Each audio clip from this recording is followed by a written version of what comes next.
الحمدللہ رب العالمین والصلاة والسلام علی سید الانبیاء والمرسلین وعلی آلہ واصحابہ اجمعین۔ میں مولوی صدیق اکبر، یوٹیوب چینل اسرا ٹی وی سے۔ الحمدللہ وکفیٰ وسلام علی عبادہ الذین اصطفیٰ۔ ہندوستانی مسلمان اور تحریک آزادی حصہ اول، شاہ ولی اللہ صاحب رحمہ اللہ، دہلوی کی سیاسی تحریک۔ شاہ ولی اللہ رحمہ اللہ 18ویں صدی کا آغاز تھا کہ اس جلیل قدر فاضل، آزاد خیال مفکر اور انقلاب آفریں مصلح کی کتاب زندگی کا افتتاح ہوا، اور 7ویں دہائی کے پورے 2 سال بھی گزرنے نہیں پائے تھے کہ 1762 عیسوی 1176 ہجری میں اس نے صحیفہ حیات کا آخری ورق پلٹ دیا۔ 18ویں صدی پر ایک نظر۔ یہ وہ انقلاب آفریں اور ہنگامہ خیز صدی تھی جس میں ایک شہنشاہیت کا آفتاب ڈھلتے ڈھلتے غروب کے قریب پہنچ رہا تھا، اور ایک دوسری شہنشاہیت کی صبح کاذب ہندوستان کے مشرق میں صبح صادق بنتی جا رہی تھی۔ اس صدی کا آغاز ہوا تو قندھار سے آسام تک، نیپال اور تبت سے مالابار و کھمبات تک پورے ملک کا سیاسی مرکز ایک تھا، مگر ابھی پہلی دہائی ختم نہیں ہوئی تھی کہ فروری 1707 عیسوی میں اورنگزیب عالمگیر کی وفات کے بعد وہ قیامت برپا ہوئی کہ شیرازہ ملک کا ایک ایک ورق جدا ہو گیا، اور یورپ کی وہی سفید فام طاقتیں جن پر عالمگیر کے پردادا نے مہربانیوں اور شاہانہ عنایت کی بارش کی تھی، جن کو عالمگیر کے باپ شاہ جہان نے شکنجۂ تادیب میں کسا تھا، جن کو عالمگیر نے پہلے ملک بدر کیا تھا، پھر معاف کر کے تجارت کی اجازت دی تھی، ابھی 100 سال پورے نہیں ہوئے تھے کہ عالمگیر کی راجدھانی پر اس کا تسلط اور عالمگیر کا پوتا شاہ عالم اس کا وظیفہ خوار تھا۔ دوسرے الفاظ میں اس صدی کے مد و جزر کا خلاصہ یہ ہے کہ سلطان اورنگزیب عالمگیر کی شہنشاہانہ عظمت سے اس کا آغاز ہوا، اور خاتمہ اس فدائے ملک و ملت کی شہادت پر ہوا جس کو دنیا سلطان ٹیپو کے نام سے پہچانتی ہے،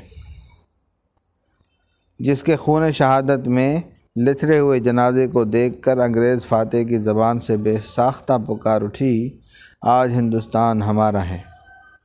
اس صدی کے قیامت خیز ہنگاموں کا خلاصہ یہ ہے: نمبر 1، مرکزی حکومت کے ارکان میں ایرانی، تورانی یا شیعہ سنی اختلاف و کشمکش کا مرض جو عالمگیر کی زندگی تک دبا رہا تھا، وفات کے بعد پوری شدت سے ابھرا، اور وہ خانہ جنگی شروع ہوئی جس کے نتیجے میں صرف 50 سال کے عرصے میں 1757 تا 1757 تخت دہلی پر 10 تاجدار بٹھائے گئے اور اتارے گئے، ان میں صرف 4 اپنی موت سے مرے، باقی کے سر قلم کیے گئے یا تخت سے اٹھار کر آنکھوں میں سلائی پھیر دی گئی۔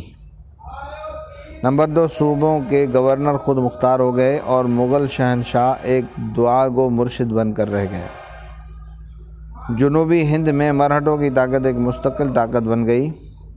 دہلی کے شمال مشرق میں روہی لون کی حکومت قائم ہو گئی، اور اس کے مقابل اودھ کی وزارت نے شہنشاہیت اختیار کر لی۔ دہلی کے جنوب مغرب میں جاٹوں کی طاقت ابھری، اور شمال مغرب میں خالصہ، جو اب تک مذہبی فرقہ رہا تھا، ایک مستقل سیاسی طاقت بن گیا۔ ان طاقتوں کے تصادم سے سرزمین وطن کا چپا چپا میدان کارزار بنا، بار بار ان کے سیلاب دہلی تک پہنچے، اور 300 سال شہنشاہیت کے احترام کو پامال کیا۔ ان جنگجو طاقتوں نے ایک دوسرے کو نیچا دکھانے کے لیے باہر کی طاقتوں سے بھی ساز کیا۔ ایک گروپ نے نادر شاہ کو بلایا، دوسرے گروپ نے ابدالی کو دعوت دی۔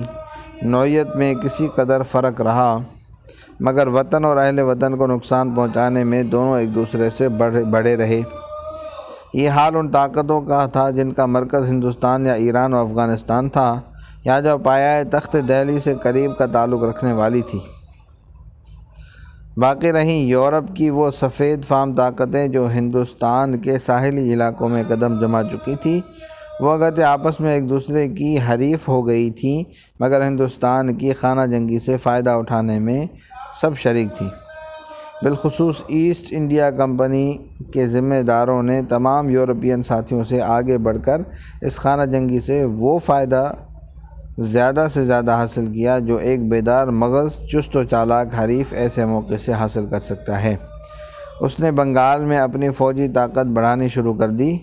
انتہا یہ کہ ایک طرف ابدالی کی فوجیں پانی پت کے میدان میں مرہٹوں کا خاتمہ کر رہی تھی، تو دوسری جانب بنگال میں انگریزی فوجیں سراج الدولہ کو موت کے گھاٹ اتار کر غیر ملکی شہنشاہیت کے پرچم لہرا رہی تھی۔ شاہ ولی اللہ، تشخیص مرض اور فکر علاج۔ یہ تباہ کن خونی ڈرامے شاہ ولی اللہ صاحب کی زندگی میں ان کی چشم بینا کے سامنے ہو رہے تھے۔ ایک طرف آپ کے قلب احساس میں بربادی وطن کا درد تھا، دوسری طرف آپ کا مغز بیدار اسباب مرض کی تلاش اور فکر علاج میں مشغول تھا۔ اسی اضطراب اور بے چینی میں آپ نے اصلاحی جدوجہد شروع کی، جس کی شدت سے مخالفت کی گئی، یہاں تک کہ ایک مرتبہ مسجد فتح پوری سے نکلتے ہوئے آپ پر قاتلانہ حملہ بھی کیا گیا۔ اسی اضطراب اور بے چینی میں آپ نے اصلاحی جدوجہد شروع کی، جس کی اسی ادھیڑ بن میں آپ نے 1728 عیسوی 1143 ہجری میں حجاز شریف کا سفر اختیار کیا۔ وہاں 2 سال قیام کر کے علمی اور روحانی مشاغل کے ساتھ ساتھ بڑا کام یہ کیا کہ یورپ اور ایشیا کے زائرین سے ان ممالک کے متعلق پوری واقفیت حاصل کی۔ ترکی حکومت کو اگرچہ سماجی خرابیوں کا گھن لگ چکا تھا، مگر پھر بھی وہ اس زمانے میں ایشیا کی سب سے بڑی حکومت تھی۔ تمام مشرق وسطیٰ پر اس کے اقتدار کا پرچم لہرا رہا تھا۔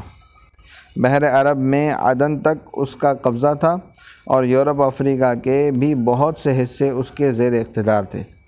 شاہ ولی اللہ صاحب رحمہ اللہ نے اس سب سے بڑی حکومت کے اندرونی حالات کا بھی گہری نظر سے مطالعہ کیا۔ آپ ایک خط میں تحریر فرماتے ہیں: احوال ہند برما مخفی نیست کہ خود مولد و منشا فقیر است، بلاد عرب نیز دیدیم و احوال مردم ولایت، از ثقات اینجا شنیدیم۔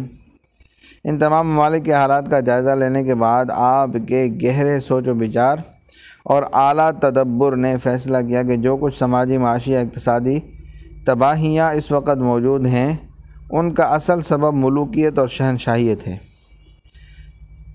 اس سفر حجاز میں آپ کے ضمیر کی آواز نے یہ فیصلہ بھی سنا دیا کہ ان تباہیوں اور بربادیوں کا واحد علاج فک کل نظام ہے، یعنی ایسا ہمہ گیر اور مکمل انقلاب جو سماج کے معاشی، سیاسی، اقتصادی غرض ہر ایک ڈھانچے کو بدل ڈالے، کیونکہ اس وقت کا ہر ایک نظام، اس کا تعلق کسی بھی شعبے سے ہو، شہنشاہیت کا پروردہ ہے، اور وہ امراض جو شہنشاہیت کے ساتھ لازم ہوتے ہیں ہر ایک نظام میں سرایت کر چکے ہیں۔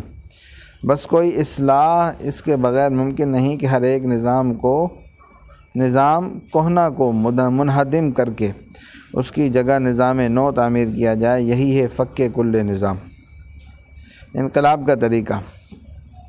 شاہ صاحب رحمہ اللہ فوجی انقلاب کے حامی تھے، مگر وہ فوجی انقلاب جو جہاد کے اصول پر ہو، یعنی جس کا نصب العین سب سے بہتر و برتر ہو، اور جس کا ہر ایک مجاہد ذاتی اغراض سے یہاں تک بلند ہو کہ خود اپنی شخصیت کو بھی فنا کر چکا ہو، یہاں تک کہ فنا کو بقا اور نصب العین کے لیے قربان ہو جانے کو ابدی زندگی تصور کرے۔